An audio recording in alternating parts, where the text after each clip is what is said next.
Le bébé de cette femme était mort dans son ventre. Il était impossible pour les docteurs d'extraire ces bébés de son ventre. Mais lorsqu'elle fit appel au prophète William Branham, un miracle très exceptionnel s'est produit. La suite de cette histoire vous fera pleurer et vous fera réfléchir sur l'état de vos âmes. Mais avant tout, abonnez-vous sur notre chaîne YouTube William Branham Bibliothèque pour ne pas manquer ce genre de vidéos incroyables. Cette fois-ci, notre histoire nous amène dans la ville de Jeffersonville entre 1958 et 1959. En cette année 1958, une jeune femme que nous appellerons Leslie fut enceinte de son 3e enfant. Leslie et sa famille n'étaient pas du tout inconnus à nous. Car Branham et moi connaissions la fille depuis qu'elle est toute petite, à l'écodime du Branham Tabernacle. Sa grossesse évoluait normalement jusqu'à ce qu'au 5e mois, son bébé n'ait donné plus aucun signe de vie dans son ventre. À l'hôpital, le médecin constatèrent que le bébé de Leslie était déjà mort dans son ventre. La famille de Leslie, son père, sa mère, ses frères et sœurs fréquentaient tous le Branham Tabernacle depuis le début vers les années 30. Ils étaient originaires de Kentucky comme Branham et furent nos amis. Mais au fil du temps, malheureusement, toute la famille arrêta de fréquenter le tabernacle et ont abandonné la voie du Seigneur. La seule solution possible était d'extraire le bébé du ventre de Leslie par une opération de césarienne en toute urgence. Le problème, Leslie souffrait aussi d'une urémie qui rendait cette césarienne impossible. Vous vous demandez certainement c'est quoi encore l'urémie et pourquoi avec cela la césarienne était impossible pour Leslie. Suivez un médecin qui nous explique. On parle de l'urémie lorsqu'il y a dysfonctionnement des reins, qui ne parviennent plus à éliminer les déchets ou les toxines du corps humain, sous forme de l'urée, au travers des urines. À ce moment-là, l'urée s'accumule dans le sang, toxique pour chaque organe du corps, et finit par provoquer le coma, ensuite la mort. Pour le cas de Leslie, elle devait subir une opération de césarienne pour extraire le bébé mort en elle. Mais pourtant, cela nécessitait une transfusion sanguine.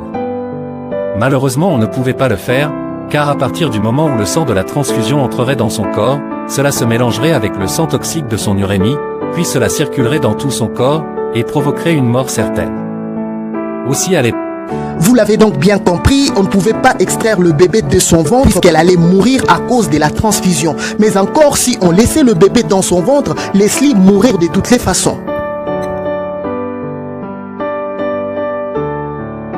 À partir de ces moments-là, la vie de Leslie bascule. Aucune possibilité ne pouvait sauver sa vie. En ces moments-là, Leslie réfléchit que lorsqu'elle était encore enfant, elle fréquentait une église d'un certain William Marion Branham qui accomplissait des miracles. Elle fit chercher le prophète et sans hésiter, malgré que la fille et sa famille avaient abandonné le tabernacle et le Seigneur depuis plusieurs années, le prophète Branham s'est rendu aussi vite à l'hôpital afin de prier pour Leslie.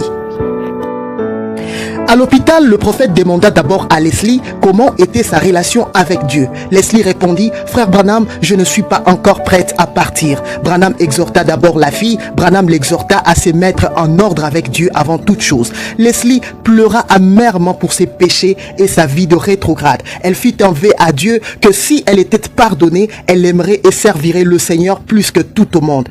Pendant cette prière, le Saint-Esprit descendit dans sa chambre. Leslie sentit une paix envahir tout son corps. Branham s'en alla. Le lendemain matin, les médecins furent stupéfaits de constater lors de leurs examens que toute la toxine de l'urémie dans le sang de Leslie avait complètement disparu. Enfin, on pouvait extraire le bébé de son ventre sans problème. Les médecins ont donc programmé qu'il devait alors faire la césarienne le lendemain matin. Mais aux alentours de minuit, Leslie réveilla brusquement sa mère qui faisait la garde et lui dit « Maman, je suis en paix avec Dieu. » Sa mère n'avait rien compris. Quelques minutes plus tard, Leslie réveilla de nouveau sa mère et lui dit « Maman, je rentre à la maison. » Sa mère lui dit alors « Oui, ma fille, le matin, le docteur va enlever l'enfant de ton ventre et tu vas retourner chez toi à la maison et servir le Seigneur. » Leslie répliqua à sa mère « Non, maman, je vais à ma demeure céleste. » Sa mère lui dit « Bien, tu iras à la fin de notre voyage. » Leslie va enfin dire à sa mère « Maman, c'est maintenant la fin de mon voyage. » Sa mère, pensant que sa fille était en train de faire le délire, elle appela une infirmière. Mais dans 5 minutes, Leslie rendit l'âme avec un visage qui rayonnait de joie. Branham avait directement fait un petit voyage après avoir prié pour Leslie, et à la mort de la fille, il n'était pas à Jeffersonville. À son retour, c'est moi qui lui annonça que Leslie était morte la nuit qui avait suivi sa prière. En apprenant que Leslie était morte après sa prière, Branham se révolta et alla demander à Dieu des explications. Branham demanda des explications à Dieu. Il dit, comment est-ce possible? Après avoir guéri cette jeune femme de son irémie, tu peux encore la laisser mourir? Dieu ne donna aucune réponse au prophète. 4 mois plus tard, enfin, Dieu révéla au prophète la mort de Leslie au travers d'une vision. Cette vision montra à Branham que Leslie s'était noyée dans les eaux lors d'un pique-nique l'année précédente, mais elle fut sauvée par 2 hommes.